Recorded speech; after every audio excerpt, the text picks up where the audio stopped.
Então, vamos dar continuidade ao nosso estudo do Evangelho no Lar. Estamos estudando o livro Missionários da Luz, o capítulo 12, Preparação de Experiências. Então, esse rico capítulo 12, nós estamos no 13º encontro desse capítulo, e para que a gente possa começar, nós vamos fazer uma leitura de exórdio, que é uma leitura de ambientação. Antes disso, eu trago aqui a mensagem de nossa agenda da data de hoje, do dia 14 de maio. Essa mensagem é ditada por Emmanuel, que nos diz: a conquista da crença edificante não é serviço de menor esforço. Então, visto isso, nós convidamos a Adriana para poder fazer a leitura do nosso exórdio de hoje, livro Caminho, Verdade e Vida. O exórdio de hoje é o capítulo 148, Cuidado de Si, a página é a 311. Então, vamos lá, boa noite a todos. Cuidado de si. Traz o seguinte epígrafe, esse capítulo. Tem cuidado de ti mesmo e da doutrina. Persevera nestas coisas, porque fazendo isto te salvarás, tanto a ti mesmo como aos que te ouvem. Paulo está em 1 Timóteo, capítulo 4, versículo 16. Em toda parte há pelotões do exército dos pessimistas, de braços cruzados em desalento. Não compreende o trabalho e a confiança, a serenidade e a fé viva, e costumam adotar frases de grande efeito, condenando situações e criaturas. Às vezes, esses soldados negativos são pessoas que assumiram a responsabilidade de orientar. Todavia, embora a importância de suas atribuições, permanecem enganados. As dificuldades terrestres efetivamente são enormes, e os seus obstáculos reclamam grande esforço das almas nobres em trânsito no planeta. Mas é imprescindível não perder cada discípulo o cuidado consigo próprio. É indispensável vigiar o campo interno, valorizar as disciplinas e aceitá-las, bem como examinar as necessidades do coração. Esse procedimento conduz o espírito a horizontes mais vastos, efetuando imensa amplitude de compreensão, dentro da qual abrigamos no íntimo santo respeito por todos os círculos evolutivos, dilatando assim o patrimônio da esperança construtiva e do otimismo renovador. Ter cuidado consigo mesmo é trabalhar na salvação própria e na redenção alheia. Esse, o caminho lógico para a aquisição de valores eternos. Circunscreve-se o aprendiz aos excessos teóricos, furtando-se às edificações do serviço. É descansar nas margens do trabalho, situando-se pouco a pouco no terreno ingrato da crítica satânica sobre o que não foi objeto de sua atenção e de sua experiência. Que assim seja. Que assim seja, graças a Deus. Obrigado, Adriana, pela leitura do nosso exórdio. Tão harmonizado que estamos, nós convidamos Liana para poder proferir a prece de início do nosso estudo de hoje.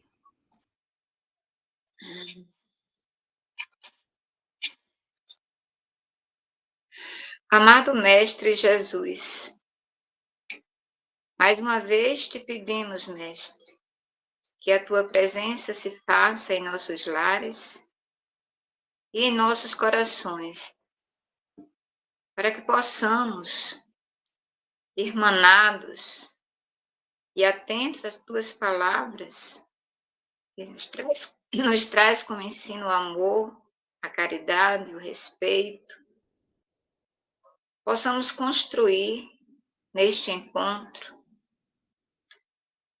mais uma parte de nossa escala evolutiva, que através dos ensinamentos aqui hoje proferidos, discutidos, que tais ensinamentos façam com que nossas mentes se abram para recebermos as tuas palavras e as tuas lições, com a certeza que somos filhos de Deus e que cabe a nós, neste plano terrestre, trabalharmos para se fazer valer em todas as palavras e todos os ensinamentos que tu nos trouxeste, Mestre. Mais uma oportunidade aqui temos. Agradecemos aos nossos irmãos benfeitores que em cada semana, com muito amor, nos orientam e nos intuem para que possamos acreditar cada vez mais que somos instrumentos aqui na Terra de tua paz e da fraternidade que precisamos implantar entre nossos irmãos. Passamos desse nosso encontro mais um momento de muita luz dentro de cada um de nós e daqueles que nos cercam como irmãos aqui neste planeta. Que assim seja.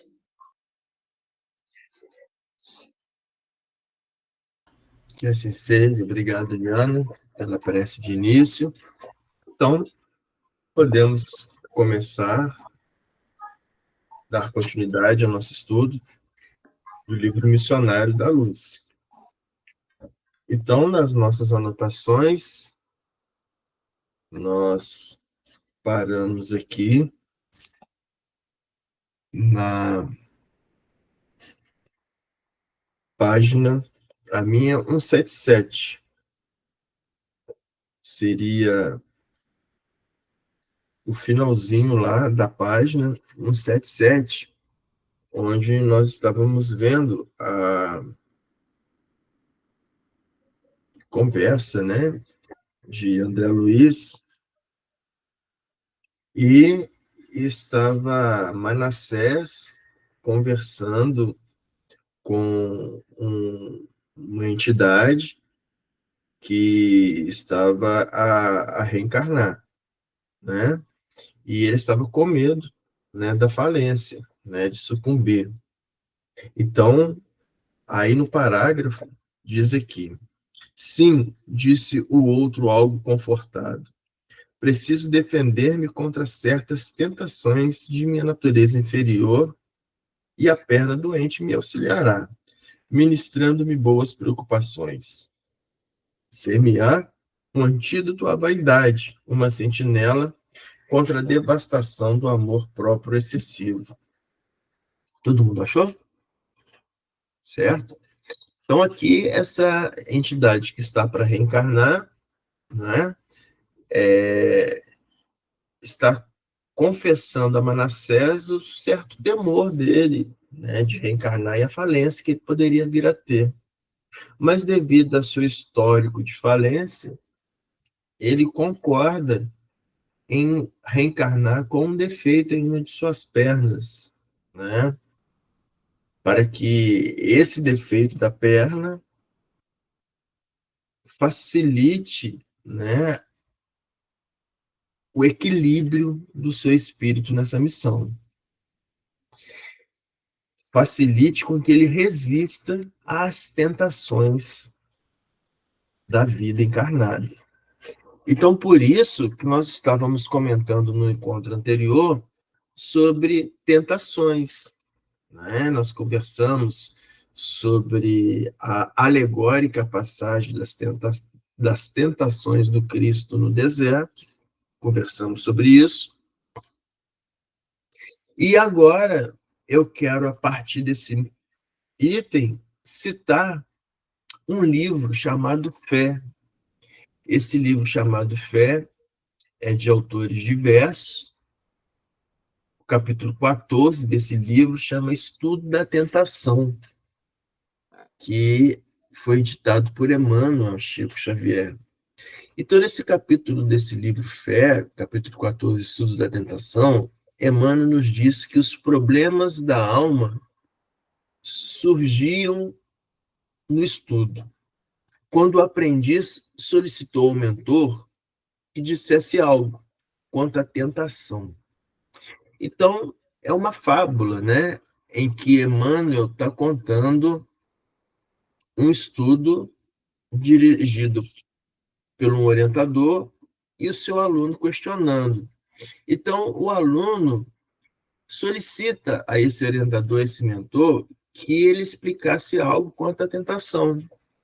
Então, o mentor diz: é preciso reconhecer que as raízes da tentação permanecem dentro de nós. Como indagou o discípulo admirado?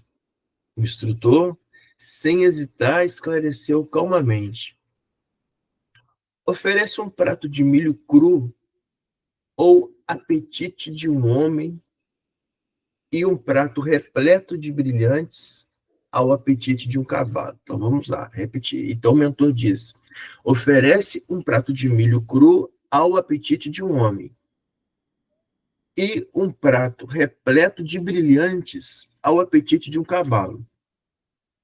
Fazendo isso, observa os resultados. O homem recusará o milho. O animal repelirá as pedras raras. Mas se você trocar os pratos, porém, as referidas ofertas, ser-te-á fácil estudar o problema da tentação num e no outro. Compreendeste? O aluno respondeu afirmativamente com a cabeça e a aula continuou. Então, na passagem, quando Manassés diz: é preciso defender-me contra certas tentações de minha natureza inferior. Então, as tentações, elas estão dentro de nós. São nossas as tentações, né? Então, por isso que ele fez essa fábula. Dá um prato de milho para um homem, ele não vai comer, mas se você pegar um prato de milho e chegar no cavalo, ele vai avançar naquele prato de milho, porque interessa para ele. Então, as tentações são aquilo que ainda interessa para nós, para a nossa satisfação. Isso são as tentações, algo que ainda nos interessa, né? Então, quando do evento das tentações de Cristo, é uma fábula, porque, como nós acabamos de ver com Emmanuel, as tentações estão dentro de nós. Então, o espírito puro não tem espaço para isso, né? Não tem espaço. Alguém quer fazer algum comentário? Não? Então, vamos continuar, mas lembrando, né, que o nosso estudo é um estudo participativo, é necessário e é importante o comentário de todos. Então, vamos lá. Ainda nesse aspecto do estudo das tentações, né, Emmanuel tem um outro livro chamado Confia e Segue. O capítulo 18 desse livro, Confia e Segue, é chamado Tentação. E nesse capítulo, Emmanuel nos diz: somos tentados pelas forças exteriores da vida, segundo as nossas necessidades de purificação interna. Isso equivale a dizer que cada criatura sofre a tentação conforme a natureza que lhe é própria, né? Então é isso. A tentação está dentro de nós, são as nossas fraquezas. E as forças da vida, né? As forças exteriores da vida, conforme Emmanuel nos fala, elas chegam até nós para que nós possamos nos livrar dessas tentações. Uma vez que nós somos estimulados por essas tentações, quando nós sucumbimos à tentação e verificamos o efeito maléfico de ter sucumbido a essa tentação em nós, nas próximas vezes nós começamos a resistir. Esse é o processo de purificação, processo de melhoramento.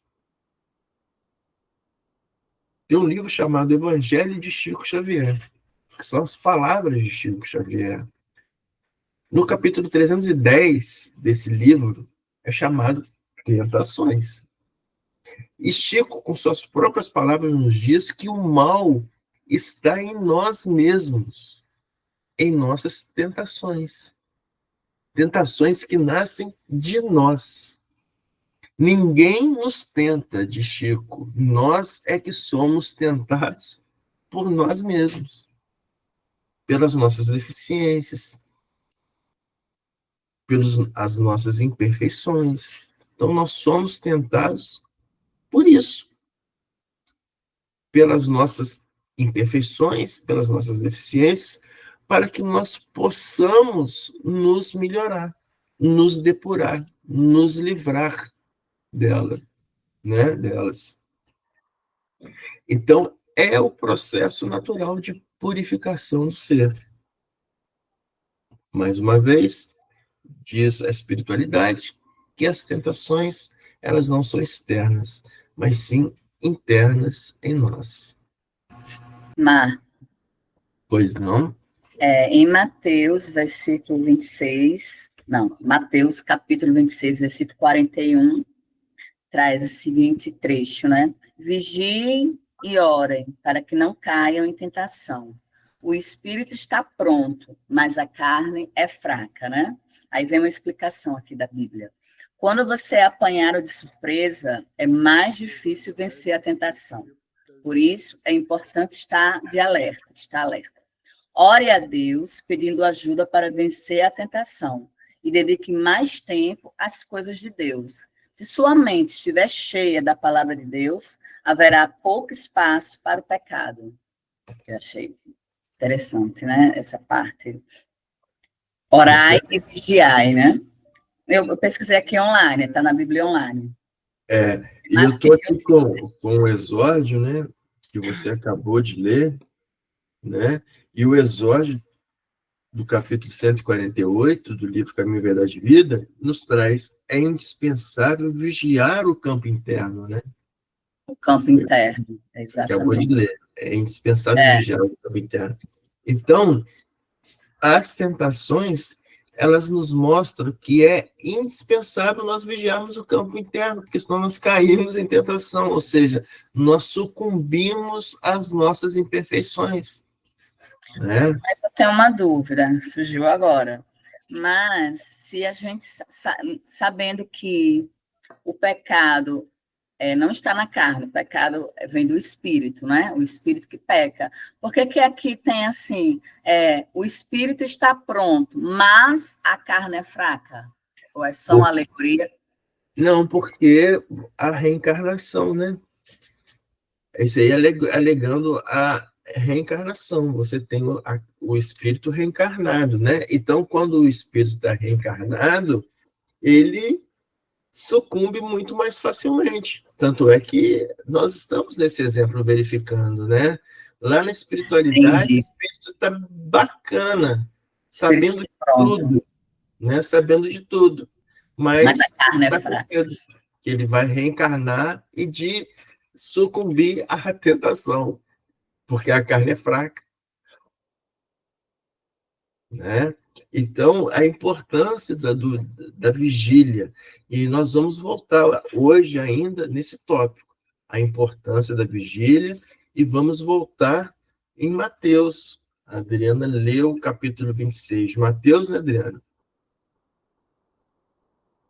Né? A Adriana leu para a gente. Mateus 26, Capítulo 26 de Mateus, e nós vamos voltar no capítulo 25 de Mateus, no capítulo antes, que ele fala de coisas importantes para nós compreendermos, para poder chegar no capítulo 26. Então, nós vamos falar isso ainda, tá? Alguém tem mais algum comentário a respeito? Não? Então, vamos continuar, então.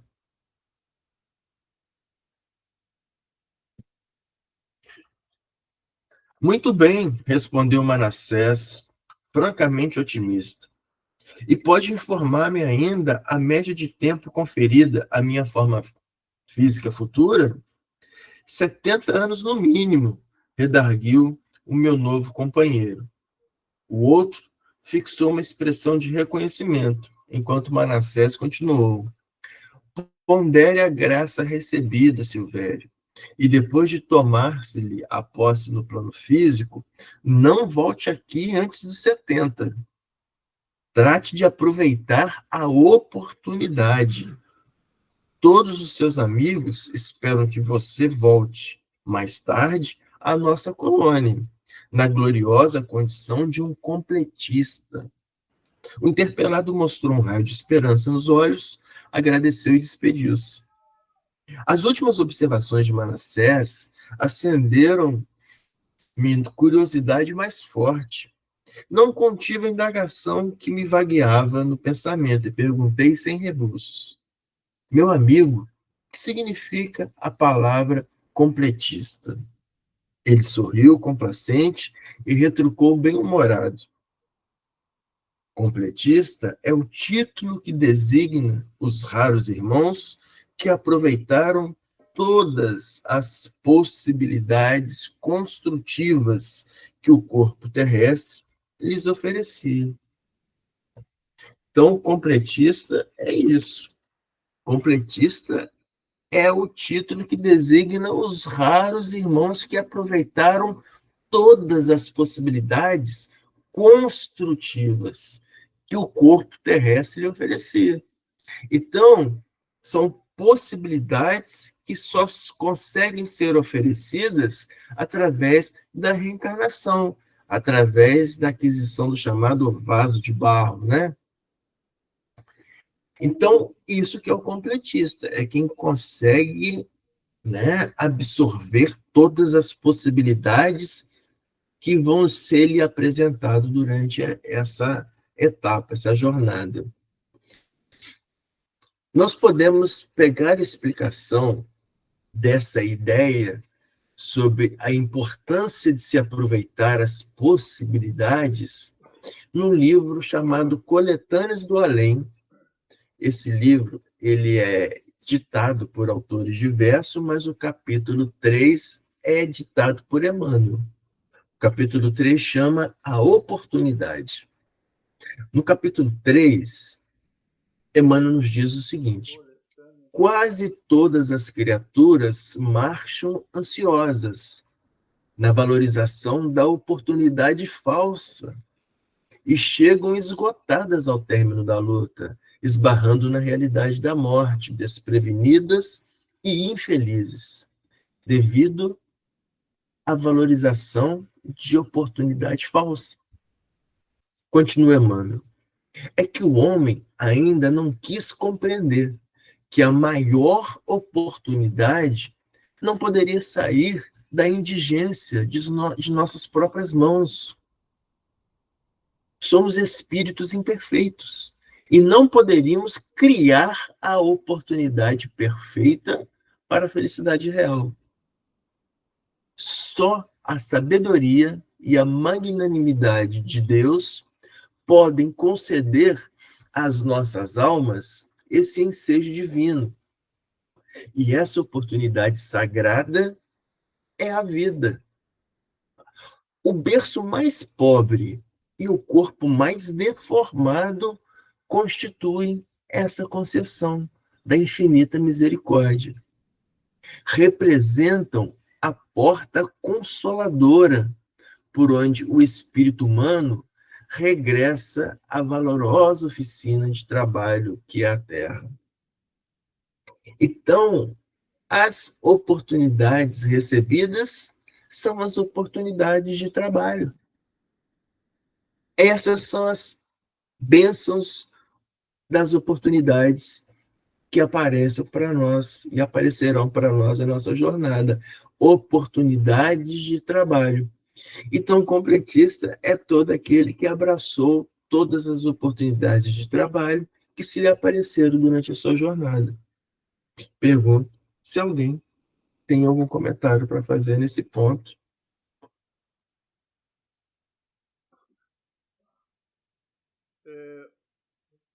A gente sabe, né? A gente fala que é do nosso conhecimento que fora da caridade não há salvação.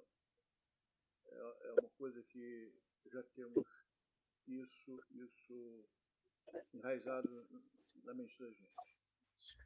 Mas não existe caridade sem trabalho. Então, o trabalho tem que estar sempre acompanhando qualquer ato nosso para ajudar e para evoluir. Porque é através do trabalho que a gente vai se edificar, que a gente vai crescer, que a gente vai buscar melhores condições. Seria isso, né? Com certeza.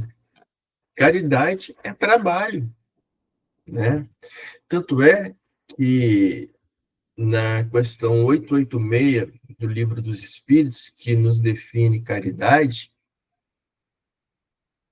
caridade é definida como o famoso BIP, né? Que bate no nosso coração, BIP que tem que ficar batendo em nós, né? Benevolência para com todos. Então, o que é benevolência para com todos? Benevolência é a capacidade intrínseca de fazermos o bem. Aquela capacidade que nós temos de fazer o bem sem gastar energia, sem fazer esforço. Isso que é benevolência para com todos, é fazermos o bem para com todos sem fazer esforço. Então, isso é trabalho. Fazer o bem não é trabalho? Por isso que caridade é trabalho. Então, benevolência para com todos. Indulgência para com as imperfeições alheias. Quando nós estamos sendo indulgentes para com as imperfeições dos outros, o que é isso? Ser indulgente com as imperfeições dos outros. É não considerar as imperfeições do próximo. Isso é ser indulgente. Você não leva em conta as imperfeições do próximo, porque você compreende que todos somos imperfeitos, estamos em processo de melhoramento. Então, você não vai olhar as imperfeições do próximo. Ora, quando nós não olhamos a imperfeição do próximo, nós estamos procedendo à caridade moral. Nós estudamos isso, está dentro do Evangelho segundo o Espiritismo. Nós já falamos da caridade material e da caridade moral. A caridade moral é exatamente isso. Você não observar a imperfeição do próximo. É trabalho.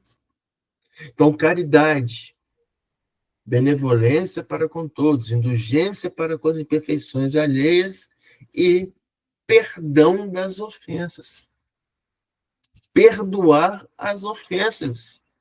Isso é trabalho, é caridade moral, né? Se alguém te ofendeu, você vai perdoar aquela ofensa. Mas que trabalho que é esse? Em nós. Aí vai ser um trabalho em nós, mas para o próximo. Para você perdoar quem te ofende, você tem que fazer um trabalho dentro de si danado, né? Você tem que fazer uma autoconcentração, uma autoviagem interna. Não, né? Não vou levar isso em consideração, porque o Cristo me ensinou isso. Vou ter que aplicar isso agora. Então, é o trabalho. Então, caridade é trabalhar para com o próximo, né? Trabalho. Então, por isso que a maior bênção divina é a oportunidade da vida que nos oportuniza o trabalho. Marcos, me tira uma dúvida. Quando você perdoa alguém muito próximo a você que te ofendeu, e ao mesmo tempo que você perdoa, você não quer mais aproximação. Cada um segue o seu caminho. Isso realmente é perdão? É o perdão dentro da nossa capacidade mínima de perdoar, né? É o perdão dentro da nossa capacidade mínima, né? Mas com o aprimoramento, com a evolução nossa, né, milenar, que nós temos que atingir, né, nós vamos perceber que nós não podemos nos distanciar.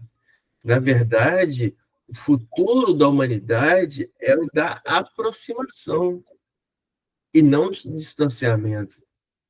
né? Mas, Marcos, a gente não precisa sentir culpa se você não quiser mais aquele convívio que você tinha antes, né?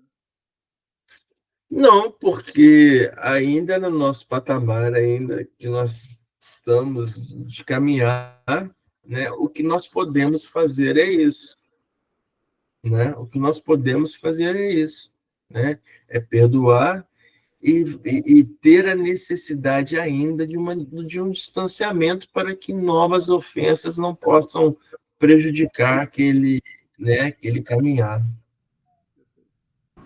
Eu posso complementar, Marco? Pois não? Guto, na minha opinião, né? Quando a gente perdoa, a gente está se autolibertando, porque aquilo que fazia mal a gente vai tirar do nosso pensamento, entendeu? Porque na hora que você não perdoa, você fica revivendo aquelas dores, aquilo, centenas e centenas de vezes. Quando você decide perdoar, então você tira do seu coração aquilo, né? E como o Marco falou, a gente não está... O correto seria a gente perdoar e continuar convivendo, mas nós não estamos ainda nesse nível de evolução, né? Por isso que também não é interessante se a gente não consegue conviver juntos, né? Não pode estar juntos. Então, o afastamento físico já ajuda que a gente não volte a cometer os mesmos erros, os mesmos problemas com aquele ser, né? Mas na hora que a gente perdoa, a gente está libertando, porque nós não vamos ficar revivendo aquilo que nos fez mal. Eu entendo dessa forma.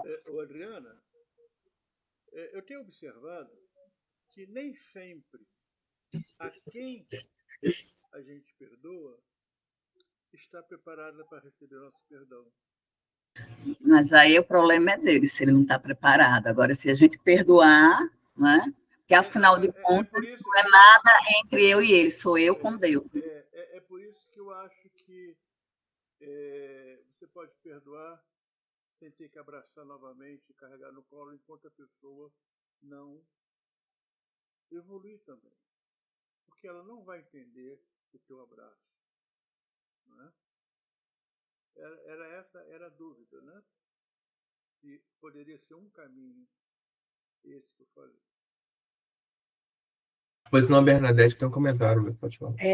Rossandro Klinger, ele diz que o seguinte: quando alguém lhe faz mal, que magoa, você só sabe que perdoa aquela pessoa quando você nunca vai esquecer, para começar. Ele, inclusive, é um psicólogo e é espírita, né, também. Se você nunca vai esquecer porque você não tem amnésia. Mas você só sabe que perdoou aquela pessoa quando aquela lembrança não faz você sofrer mais. Quando você não sofre mais com aquela lembrança. E eu tenho uma experiência pessoal assim. E aí, às vezes, é preciso a gente rezar muito. Rezar muito por aquela pessoa, na verdade. E tirar esse sentimento que acaba com a gente, né, também. A falta do perdão, a mágoa, acaba deixando você doente também. Então, eu nunca esqueci uma palestra que eu fui com o Rossandro, e ele disse isso. Você só sabe quando perdoa uma pessoa, quando aquela lembrança não te faz mais sofrer. Eu acho que é bem isso mesmo. Porque enquanto faz sofrer, você não é dizer assim, eu vou perdoar, eu perdoei. Isso talvez seja da boca para fora, né? Mas quando a gente realmente, aí aquela pessoa é uma pessoa que você volta a conviver e não lhe faz mais sofrer, aí eu acho que é um tal perdão mesmo. Não sei, é a minha opinião também. Não, concordo também, só para fechar, mas assim, a gente que já estuda, a gente não pode se iludir que mais cedo ou mais tarde nós vamos nos reencontrar para poder pagar a dívida desse distanciamento que nós estamos fazendo, né? Jogando para o futuro, né? Eu falo que a nossa previsão futura é de reaproximação, não de afastamento. E quanto mais a gente se afasta, mais a gente vai voltar aqui pertinho, né? Para quê? Para que seja mesmo o rompido, né? Essa mágoa, mesmo que inconsciente, que ainda resta em nós, né? Então, o Rossandro tem um livro dele que ele fala as fases do perdão, né? E é interessante, sim, é interessante essa palestra dele, né? Que ele fala mesmo, né? Porque o perdão e o esquecimento das ofensas, né? Que tem no Evangelho segundo o Espiritismo, né? Perdão e esquecimento das ofensas, né? Mas o esquecimento, igual a Bernadette falou mesmo, não é esse esquecimento, mas sim a transformação da ofensa, né? E até um exemplo que o Rossano dá nessa palestra, ele fala, uma situação em que você fica magoadíssimo quando jovem com seu pai, que você pediu a chave do carro emprestado, e seu pai, não vou te emprestar essa chave, porque você não tem maturidade para pegar meu carro. Você fica magoado, você rebela, fica com raiva, esperneia, fica com aquela mágoa 2 semanas, um mês, 6 meses, um ano, com aquela mágoa. Mas com o seu desenvolvimento, né, com a sua maturidade, você compra o seu carro, e depois você reencontra com seu pai muito mais tarde, e você vai relembrar essa situação e vai rir dessa situação. É exatamente, você não esqueceu, mas foi transformado em você o ensinamento, né? Foi aperfeiçoado em você. Então, o perdão é isso, né, Guto? O perdão é isso. É quando você tem essa situação, você concedeu perdão, é um vínculo de compromisso que você tem com você mesmo de se libertar daquilo. O perdão é isso. Quando você decide perdoar, significa que você, a partir daquele momento, você criou uma decisão com você, um vínculo com você, de se libertar daquilo. Entendeu? Então, perdoar é isso, é se libertar desse vínculo que une você e o outro com uma coisa ruim. Então, uma decisão. Tá, eu criei esse vínculo do perdão. Agora, eu preciso fazer com que esse perdão realmente se transforme em mim, essa situação. E aí que o Guto falou, muitas das vezes é preciso do distanciamento para que ocorra essa transformação interna, né? Essa transformação interna. Deixa eu complementar também. Pois A não. necessidade da gente ver esse acontecimento, essa transformação que acontece sempre de forma gradativa, né? E o fato de você, se eu tenho uma relação com um irmão, eu consigo perdoar, transformar o meu coração, mas ele não consegue aceitar ainda, mas no momento que eu consigo, eu já tenho um ponto aí de evolução que já transforma alguma coisa, né? E de alguma forma pode atingir o outro. A parte que no Evangelho segundo o Espiritismo, que fala sobre perdoar os inimigos, né? É esclarecido também que não é a partir dali você abraçar, você beijar, como você faz com aqueles amigos de sempre, mas que pelo menos você considere que tem uma transformação e que você deseja o bem, você não alimenta vingança, e a partir dali construir gradativamente essa transformação. Eu lembro de uma cena da vida de Divaldo, revelada no filme, né? Estão me ouvindo? Estão me ouvindo? Sim. Estão me ouvindo? Sim, perfeitamente.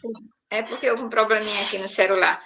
No filme de Divaldo, ele tem um obsessor, né, durante toda a vida, e já no finalzinho do filme, quando Divaldo aceita cuidar de uma criança, que é a mãe do obsessor, e é revelado que em vidas passadas o próprio Divaldo havia feito mal para ele, né? E Divaldo pede desculpas, pede perdão. E ele se emociona com o fato dele cuidar. Você sabe que é o espírito da minha mãe, e ainda assim você vai cuidar? Sim. Naquele momento, eu lembro muito bem da fala do obsessor, quando ele diz assim: eu ainda não consigo perdoar. Mas ele se emociona, com a atitude de Divaldo ao cuidar da mãe reencarnada do seu obsessor. E a gente já percebe ali uma espécie de transformação também no obsessor, dentro das possibilidades dele, dentro da evolução que ele tem de ir aceitando aos poucos essa transformação, que se não vem no momento, mas pode vir de forma gradativa. O importante é que vá acontecendo, de acordo com cada um, com o espírito evoluído que tem. Excelente, muito bem. Algum comentário a mais nesse quesito? Não? Então, vamos dar continuidade, então, onde nós paramos aqui.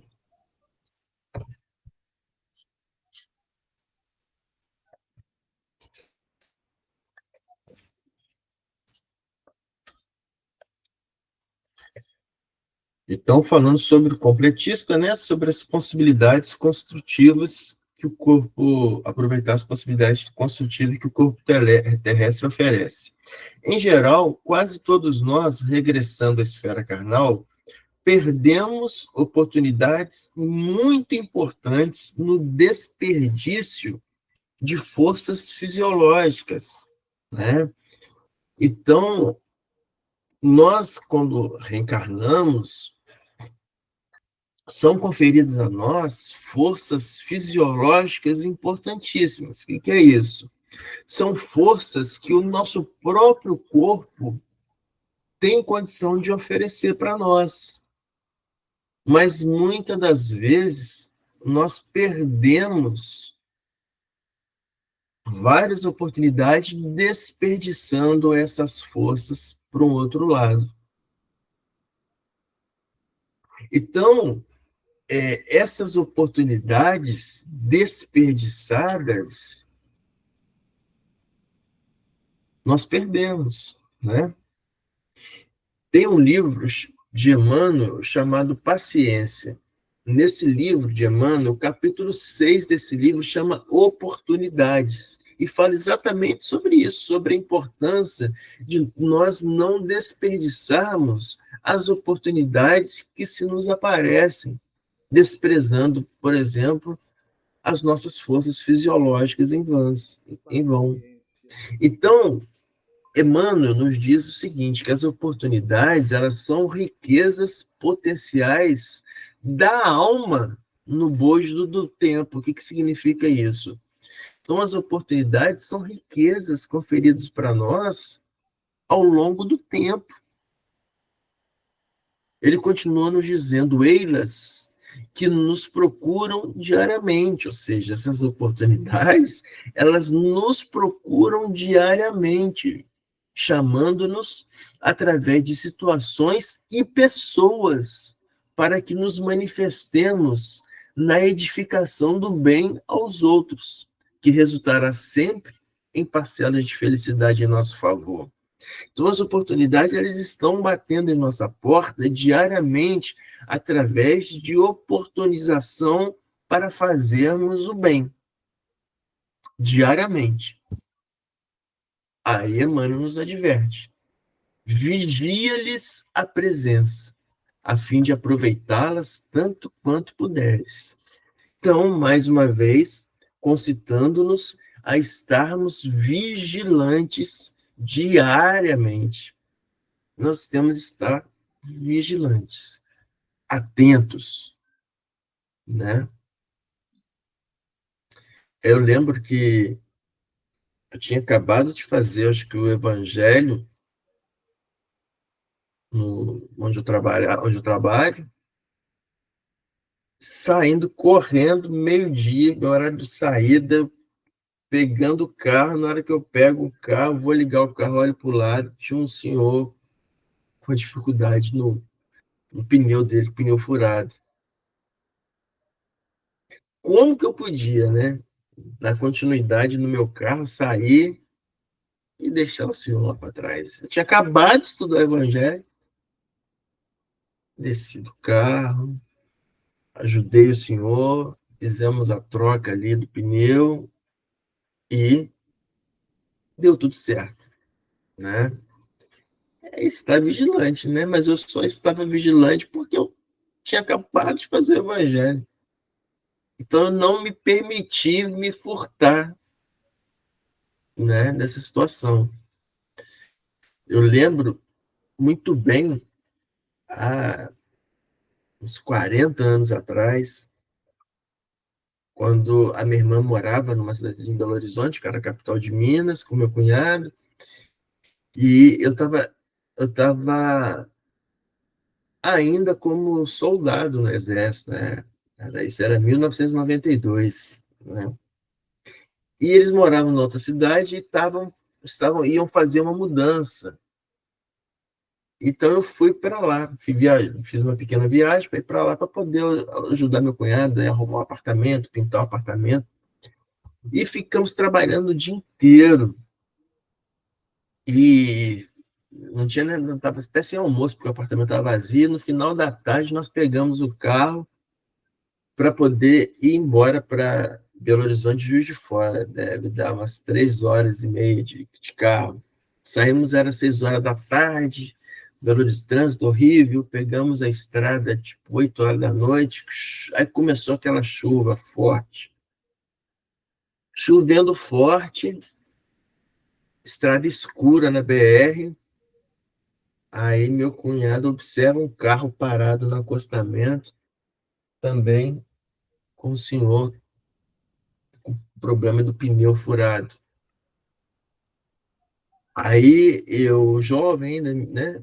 Eu falei assim, nossa, não acredito que meu cunhado vai parar. Eu morrendo de fome, com sono, chovendo. Aí meu cunhado foi, parou o carro, deu uma resinha na BR, aí voltamos lá. Aí pegamos o pneu do senhor, fomos com ele, deixamos ele até no posto, para ele poder colar o pneu, para poder voltar lá e colocar no pneu do carro de volta, né? Ou seja, é isso. É isso. As oportunidades, elas aparecem para nós diariamente, né? Eu, naquele momento, não pararia. Não pararia. Né? Ainda bem que quem estava dirigindo era o meu cunhado, que parou o carro, né? Por que eu não pararia? Primeiro que eu ficaria com medo de ser à noite, né?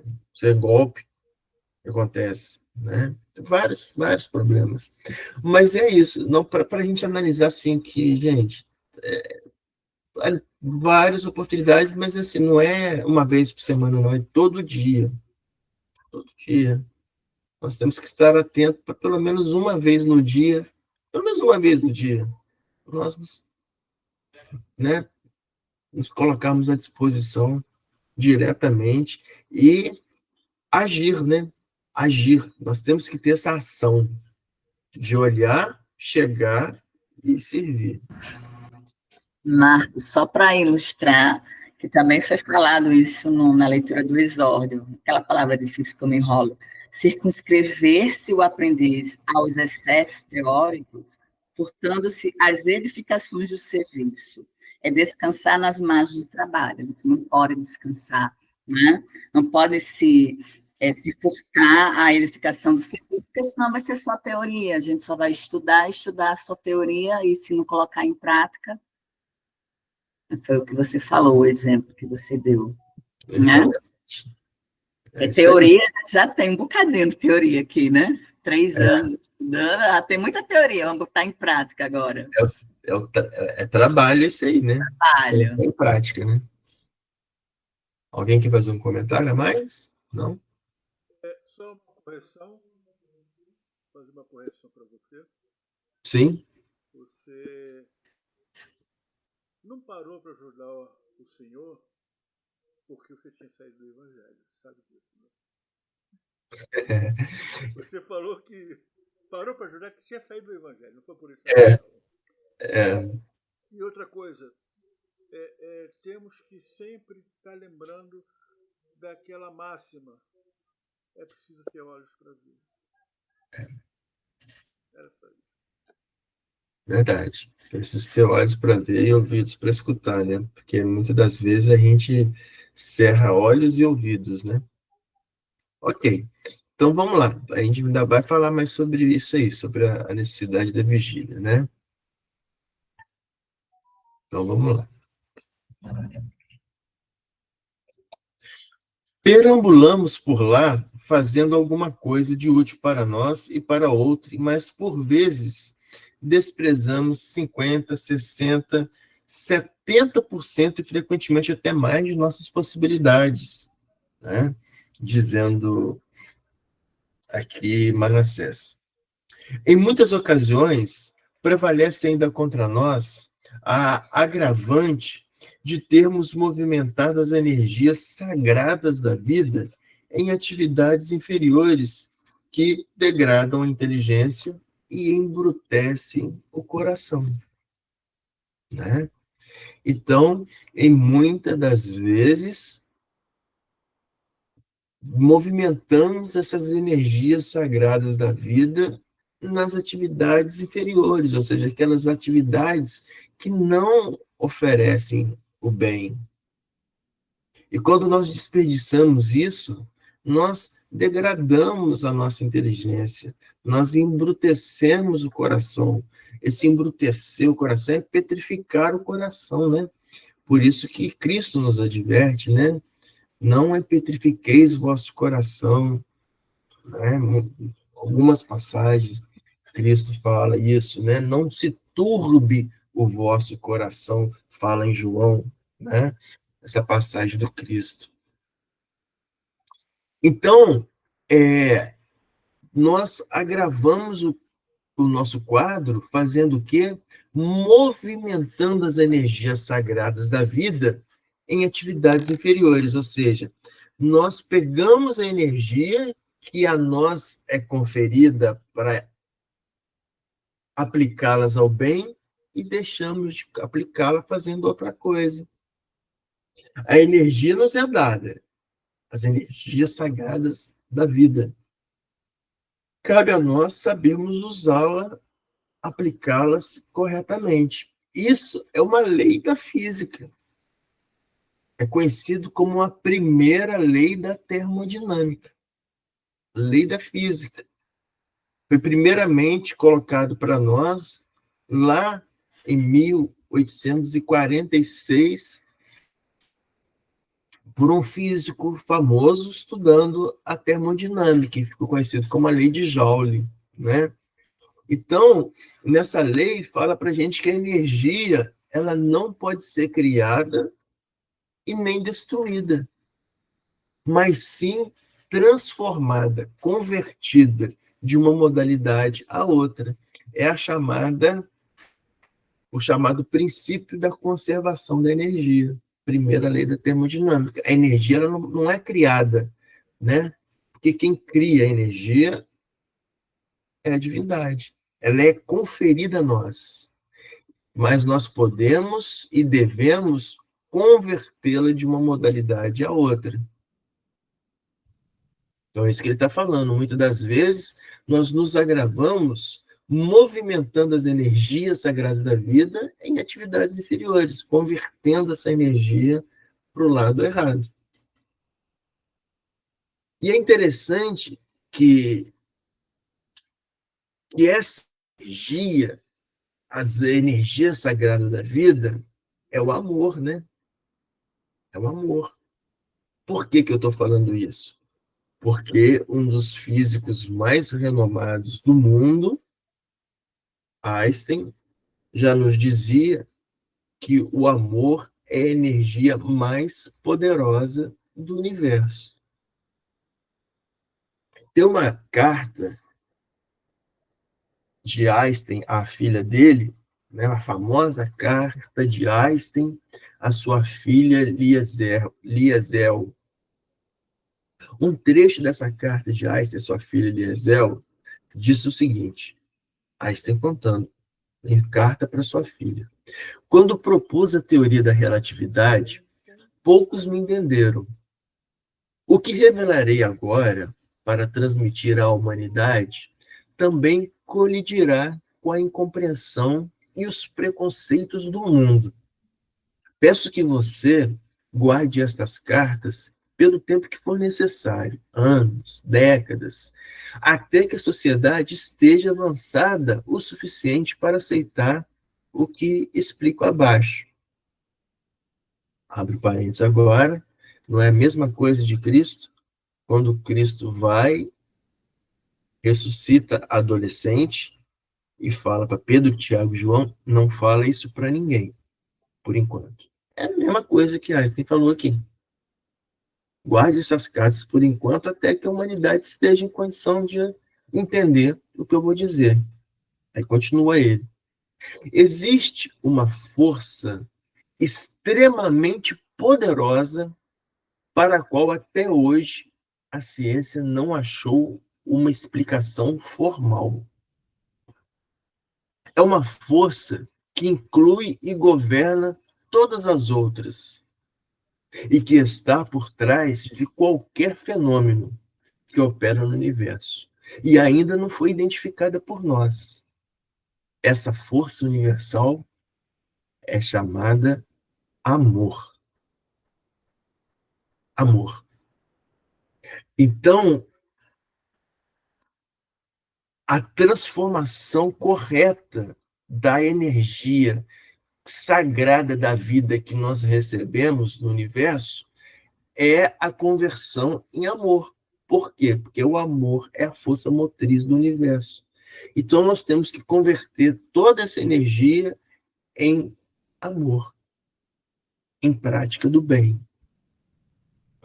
Emmanuel tem um livro chamado Bênçãos de Paz. Nesse livro do Bênçãos de Paz, o capítulo 18 dele é intitulado Ante a Força do Bem, que são essas energias sagradas da vida. E Emmanuel nos fala que no reino da alma, somente o amor, fonte da vida, consegue estabelecer verdadeiro apoio e equilíbrio.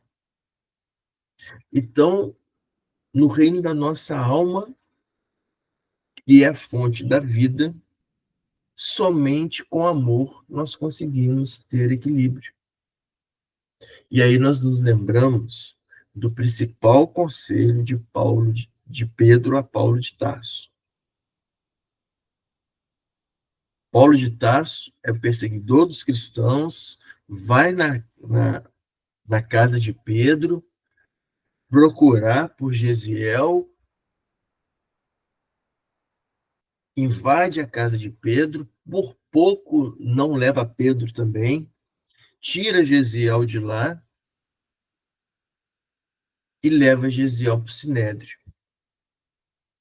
Gesiel fica preso no Sinédrio, Paulo dá sua condenação e leva Gesiel para ser apedrejado em praça pública. Paulo, depois disso, a noiva dele, Abigail, visualiza o apedrejamento do seu irmão, vê que é o noivo amado dela que mandou apedrejar, começa a definhar. Fica moribunda. E às portas da morte, Paulo não consegue ajudá-la, né? Às portas da morte, ela chama Paulo, explica para Paulo que ela sabia do que acontecera e perdoa Paulo, porque naquele momento ela conhecera o Cristo e sabia o valor do perdão. E ela desencarna. Quando Paulo de Tarso vê essa situação tremenda, ele fica mais revoltado com aquele Cristo que tirara, segundo ele, a noiva dele, das mãos dele. E aí ele se põe a caminho de Damasco para poder perseguir aquele que apresentara Cristo à noiva dele. Chega à porta de Damasco, nós conhecemos a situação que o Cristo se apresenta para Paulo, dizendo para Paulo, Paulo, por que me persegues? Então, quando Cristo se apresenta para Paulo, né, e Paulo vai, então, cego pela energia fabulosa do Cristo, né, a cegueira espiritual, ele entra em Damasco cego, e aquele que ele fora prender para poder torturar e levar à morte, que era o Ananias, Cristo convoca Ananias para poder curar o seu algoz. Então, Cristo mostra para Ananias onde Paulo está, e Ananias vai para Paulo e cura a cegueira espiritual de Paulo. A partir desse momento, Paulo vai para o deserto, fica 3 anos naquele período do deserto, o número 3, que é simbólico, mas ele vai e de lá, depois de 3 anos, purificado pelo deserto, ele começa a fazer sua peregrinação de volta para poder pregar os benefícios do Cristo.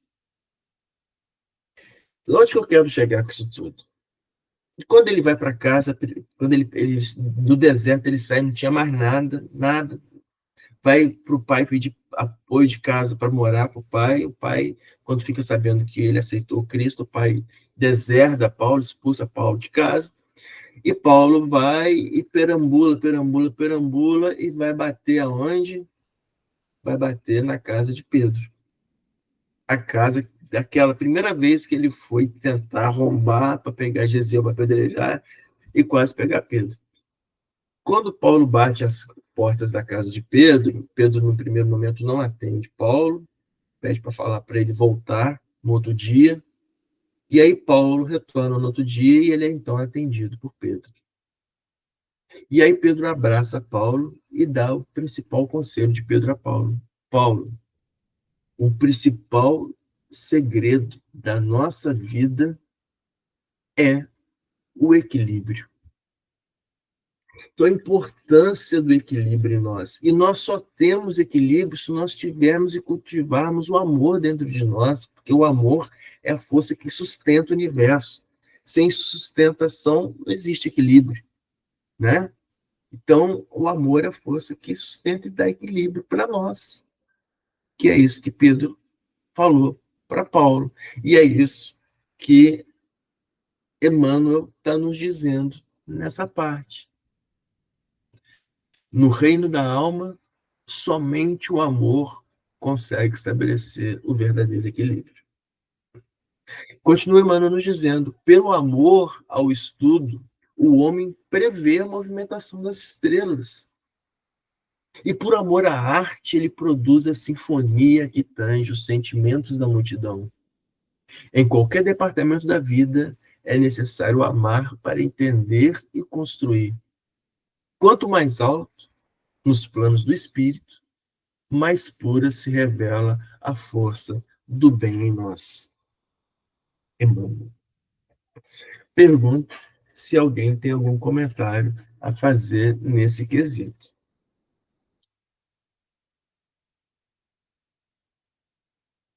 Não? Ninguém quer falar sobre o amor? Todo mundo retraído? Então tá. Então vamos continuar.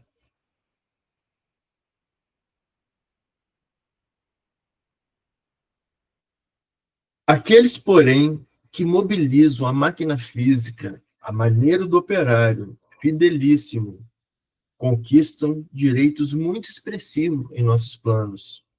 O completista, na qualidade de trabalhador leal e produtivo, pode escolher à vontade o corpo futuro, quando lhe apraz o regresso à crosta em missões de amor e iluminação, ou recebe veículos enobrecido para o prosseguimento de suas tarefas, a caminho de círculos mais elevados do trabalho.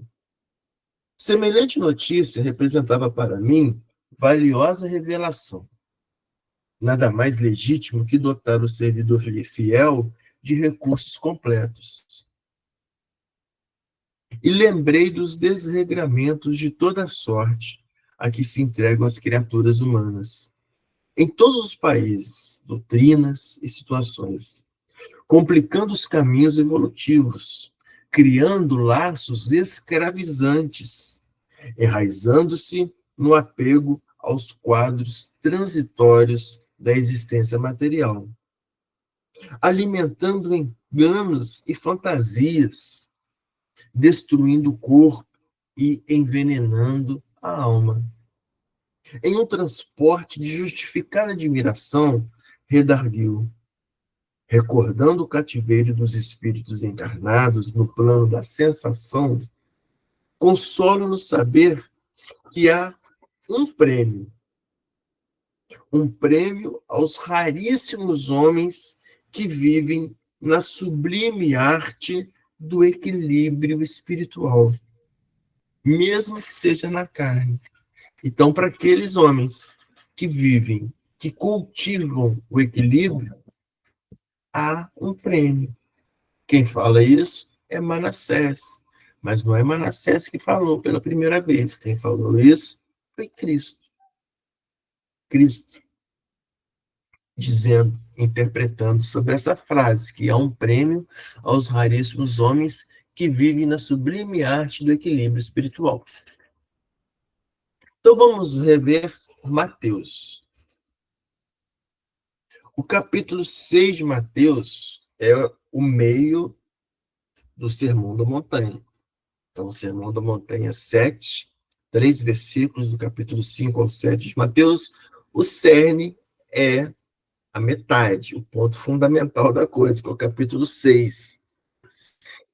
E o cerne do Sermão da Montanha está no capítulo 6, no versículo 33 de Mateus, onde Cristo nos fala: buscai em primeiro lugar o reino de Deus e a sua justiça, e todas essas coisas lhe serão acrescentadas. Então, buscai em primeiro lugar, o reino de Deus. Onde que é o reino de Deus? O reino de Deus é o nosso íntimo. Então, volte para o Deus que habita em você. Quando você volta para esse Deus que habita em você, você faz a conexão. A primeira lei é a lei da adoração, né? A conexão com a divindade. Você começa a estar no caminho do bem. Então, quando você busca, em primeiro lugar, o reino de Deus que está em nós, toda a sua justiça e as outras coisas nos serão acrescentadas. Não é o prêmio? Cristo não está falando? Vai ter o prêmio. Vamos ver mais outras coisas, mais outras passagens, dentro do próprio Mateus. Eu vou citar o capítulo 25 de Mateus. O capítulo 25 de Mateus, eu vou pegar os 31 primeiros versículos e dividir em duas partes. É interessante o capítulo 25 de Mateus.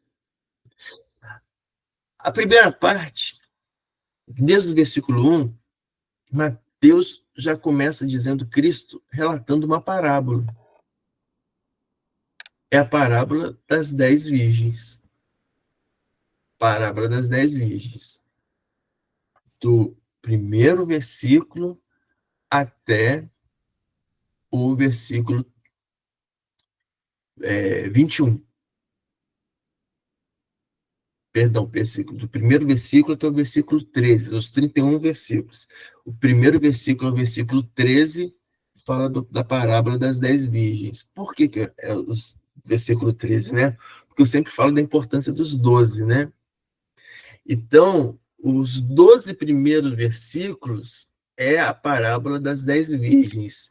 E o 13º, ao final, é Cristo dando uma recomendação dessa parábola que ele contou em 12 versículos. Então, a parábola das 10 virgens, em 12 versículos, resumindo, né, ele começa dizendo que o reino do céu é semelhante a 10 virgens. 10 virgens que, tomando as suas lâmpadas, saem ao encontro do esposo. Que é isso, 10 virgens, né? Porque na época do Cristo, as mulheres, elas ficavam esperando pelos seus noivos para poder casar, né? Porque para a mulher entrar na sociedade era só através do casamento. Então ela era virgem e ficava aguardando para o noivo. O noivo, quando chega, é aquela luz para a mulher, aquela oportunidade dela entrar para a sociedade, ser aceita na sociedade. Então, a parábola das 10 virgens é isso dizendo que o reino do céu é como as 10 virgens. As 10 virgens pegam e saem para ir à espera do noivo. Então, né, na antiguidade, o casamento era arrumado, era arranjado, assim, ó, o noivo vai chegar, e você tem que estar pronta. Quem é o noivo não importa, importa que ele vai ser seu noivo. Então, você tem que estar pronta. Era assim. Então, as 10 virgens ficam sabendo que o noivo está para chegar, então pega as 10, saem, cada uma pega a sua lamparina, sua candeia. Candeia é a lamparina. Só que 5 virgens eram sábias e 5 virgens eram tolas. O que significa isso? 5 virgens eram atentas. O que elas pegaram? Pegaram a candeia e levaram junto com o seu óleo, o seu azeite. Por quê? Porque a candeia sem o azeite não funciona. E aí, as 5, as 10 saíram. Quando vem a noite, todo mundo fica no escuro. As 5 virgens sábias que estavam com azeite, colocam o azeite na candeia e acende. Então, os noivos chegam, visualizam as 5 e levam as 5 para o jantar, né? Para bodas. Então, bodas é a festa, né? As 5 virgens que não levaram, desatentas, não levaram azeite, pede um pouquinho o azeite para aquelas virgens que levaram. E as virgens falam assim, não posso te emprestar, porque você estava desatento, agora você arca com as consequências. Então, a parábola é isso, né? A parábola é isso. Estai atentos com seu azeite, para que você possa colocar na candeia e enxergar as oportunidades que vão aparecer à sua vida diariamente. E aí, essa é a parábola das 10 virgens. E no 13º versículo, Cristo conclui: vigiai, pois não sabeis o dia e nem a hora que o Filho do Homem há de vir. O Filho do Homem é a oportunidade, é as possibilidades de ascensão. Você não sabe qual o momento que vai. Então, fique atento a tudo. E quanto mais nós exercitamos a vigília, mais sensíveis às possibilidades nós ficamos. Então, começa o capítulo 25 assim, dos 12 primeiros versículos, no 13 conclui a parábola das virgens. E depois, do 14º até o 31º, ele vai contar a parábola dos talentos, que é a mesma coisa, né? É a mesma coisa. O rei vai viajar, pega 3 servos, a um ele dá um talento, outro ele dá 3, outro ele dá 5, e fala, cuidai dos meus talentos, para que eu viaje. Então, o servo que está atento, vigilante, ele pega as oportunidades, os talentos, e coloca para multiplicar. O servo que não está vigilante, ele pega o seu único talento com medo de perder em terra. Não aproveita a oportunidade. E quando volta, o rei, quem multiplicou os talentos? Servo bom e fiel. Foste justos no pouco, vai ser justo no muito. É isso aí. Tem pouco e consegue trabalhar. É isso, né? A nossa sensibilidade é pouca, mas se a gente trabalhar, a gente multiplica. Os nossos dons são poucos, mas se a gente trabalhar eles, multiplica. E aquele servo que enterrou, servo mau e fiel. E ele vai ser lançado no ranger de dentes, né?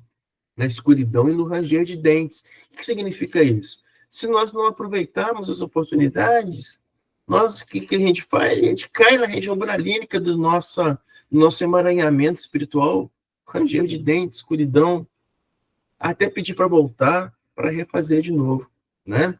Então, é isso aí. estar vigilantes, estar atento, né? E em busca do equilíbrio, e recebendo o prêmio, né? Então, há um prêmio aos raríssimos homens que vivem na sublime arte do equilíbrio. Então, o prêmio das virgens, falou lá, é ir para as bodas, né? O prêmio de quem multiplica os talentos é ganhar mais, né? Então, é isso daí.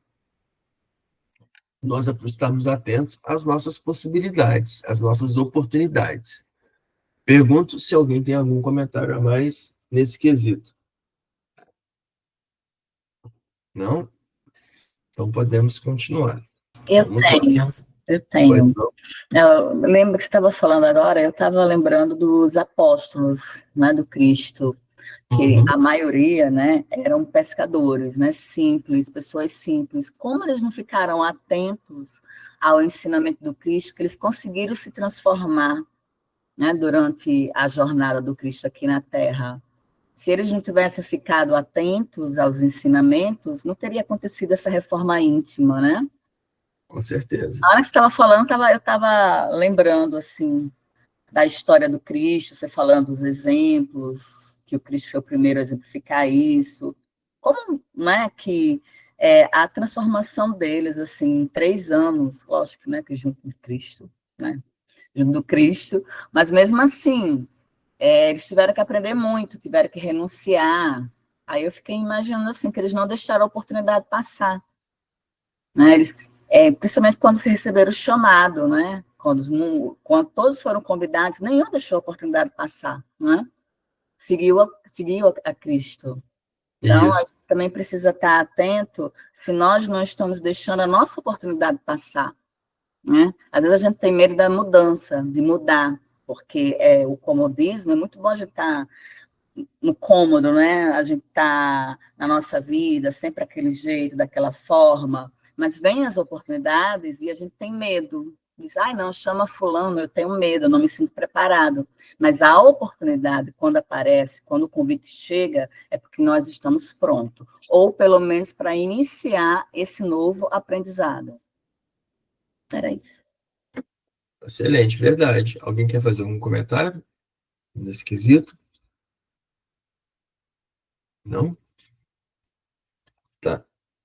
Então, eu lembrei, ficou na minha cabeça, quando falou de espírito completista, que aí pode escolher a forma do corpo, geralmente vem em missão, mas não corre o risco de cair, ou já está numa sublimação que assim, não vai cair, né, moralmente. Com certeza, né? Com certeza. Os únicos que não têm essa possibilidade de cair são os espíritos crísticos, né? São os espíritos crísticos. E eles já são em comunhão perfeita com o Pai. Agora, abaixo deles, todos ainda têm possibilidade de cair, né? Mas não cair nas suas provas e não regredir, né? Porque o espírito não regride, né? Mas cair nas suas missões, sucumbir nas suas missões. É que ficou na cabeça, só para... Muito bem, alguém quer fazer mais um comentário a esse respeito, gente? Não? Tá. Então, eu convido para a gente poder encerrar por aqui, né? Hoje. Então, convidamos a Bianca para poder fazer a prece de encerramento, Bianca. Só um minutinho, por favor. Pois não, Guto. Eu gostaria de convidar a todos, depois do encerramento de hoje, a visitarem a página do WhatsApp da Sociedade, porque a maior parte da literatura exposta pelo Marco hoje, eu consegui colocar lá para vocês, caso queiram reler os capítulos que ele falou, ou conhecer um pouco mais da obra psicografada pelo Chico Xavier. Okay? Excelente. E eu te fiz até uma proposta para o Guto, para ver se a gente consegue montar o Instagram, né, do nosso grupo.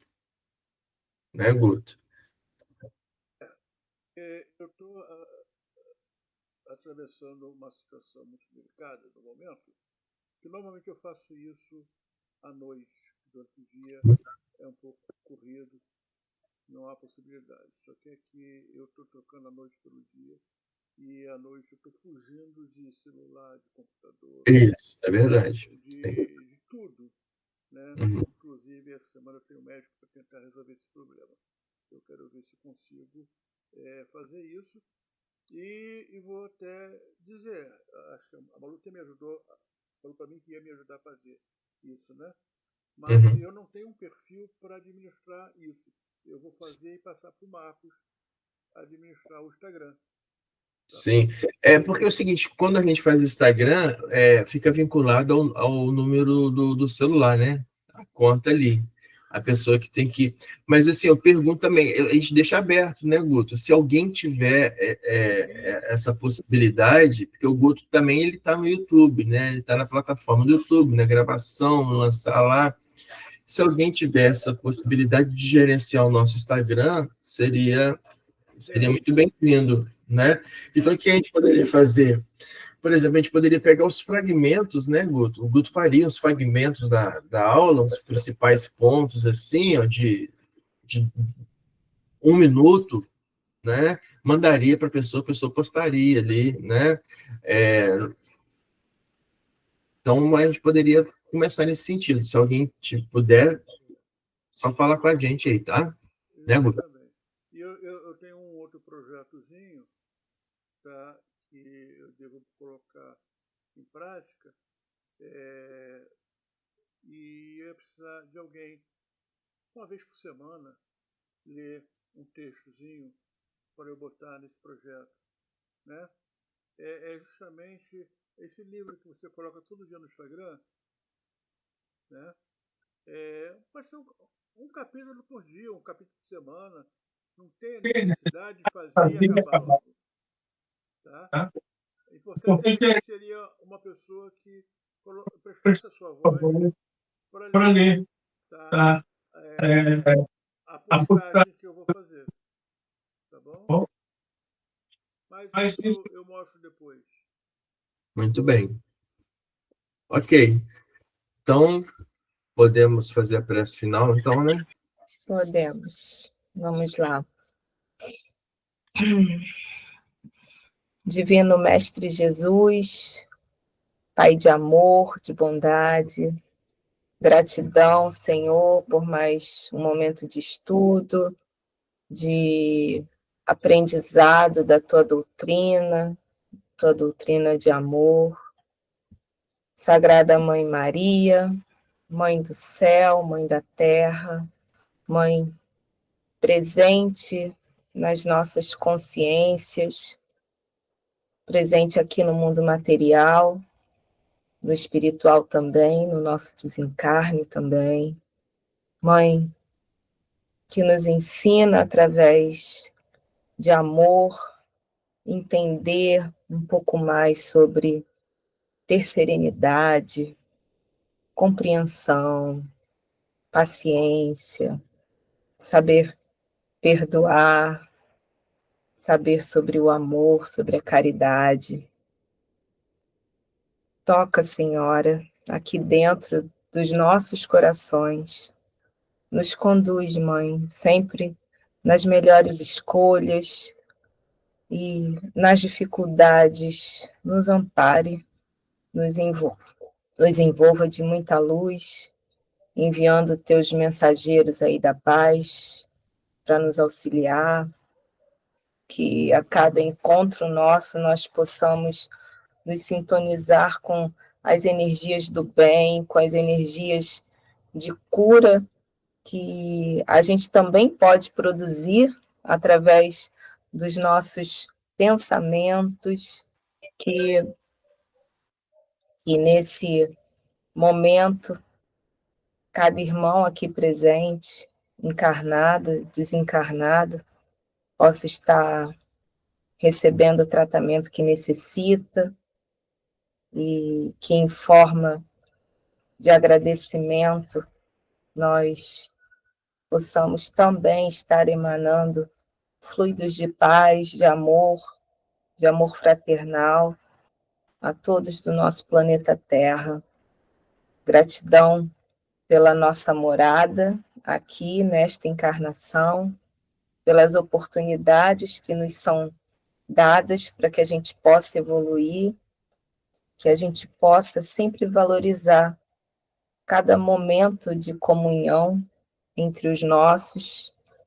E abençoa, Senhor, abençoa a nossa noite, abençoa a todos nós, abençoa nossos mentores, nossos lares, nossos irmãos de caminhada, abençoa todos aqueles que trazem amor em seus corações, benditos sejam. Fazer uma oração aqui, oração para ter paciência. Senhor, fortalece-nos a fé para que a paciência esteja conosco. Por tua paciência vivemos, por tua paciência caminhamos. Dai-nos a paciência para persistirmos em nossos objetivos. Guardai-nos das nossas imperfeições e fazei de nós um instrumento de vossa paz e de vosso amor. Auxiliai-nos por misericórdia a aprender a tolerância, a fim de que estejamos em tua paz. É por tua paciência que a esperança nos ilumina e a compreensão levanta-se no íntimo da nossa alma. Agradecemos todos os dons que nos enriquecem a vida, mas te rogamos a paciência de uns com os outros, para que estejamos contigo, tanto quanto tu estás conosco, hoje e sempre. Que assim seja. Graças a Deus. Que assim seja, graças a Deus. Obrigado, pessoal, pela presença de todos, pela participação. Esperamos encontrar todos na próxima quarta-feira. Um abraço a todos. Boa noite. Boa noite a todos. Boa noite a todos, tá? Boa noite, moçada. Boa Boa noite, noite. mãe.